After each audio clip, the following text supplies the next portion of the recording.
Here's how to remove the background from product photos in Photoshop. Let's get into it. Begin by importing your image into Photoshop. Make sure you have your image layer selected, then come up to select and then choose select and mask. Next, come into the properties and under view mode, change the view to on white. Click out of this and then select subject. This will select your subject for you, and the reason why we chose on white previously is because sometimes when you remove the background of a product photo, when we zoom in on the product, we can see some areas around the outline where the original background is still present. There are a couple of steps that we can follow to fix this. The first step is by coming into the global refinements, and at the bottom of here you will have a shift edge slider. If you move this all the way to the right, you will see that it's bringing back more of the background. If you move it all the way to the left, you can see that it's taking away more of the background. You're going to have to play with this to suit your own image. Everyone's settings will be different. For my case, I'm going to set it to -20%. The second step that we can follow to help these edges is come down to the output settings and enable decontaminate colors.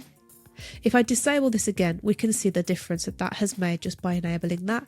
Again, you will need to play with the slider to get it right for your image.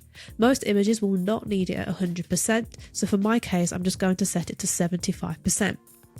The next step is to output this layer. So click into the output to and make sure it's set to new layer with layer mask and then choose OK.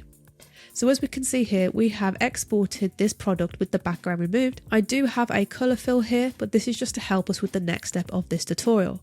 So by doing this, we have lost this shadow of this product, and in some cases you may want to have this shadow in your image. So the next few steps will show you how to bring this back.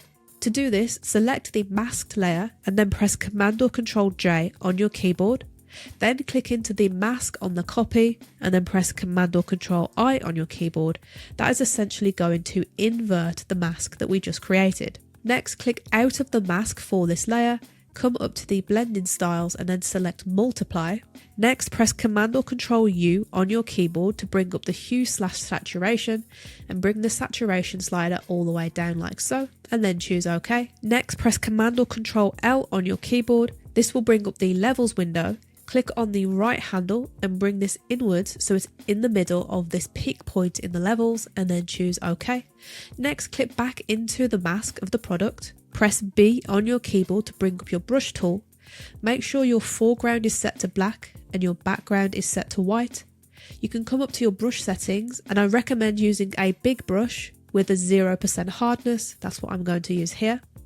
And then the next step is to just brush over any unwanted areas in your image. So in my case, it's everything but this shadow. So we're just going to brush around this image like so.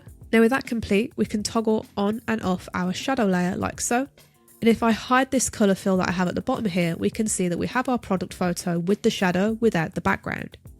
You can change this to any colour that you want to use. So if I come into colour overlay, for example, and I cycle through the different colours that we have here, we can see that this is working for pretty much any colour, which is great for customization. And that's all there is to it.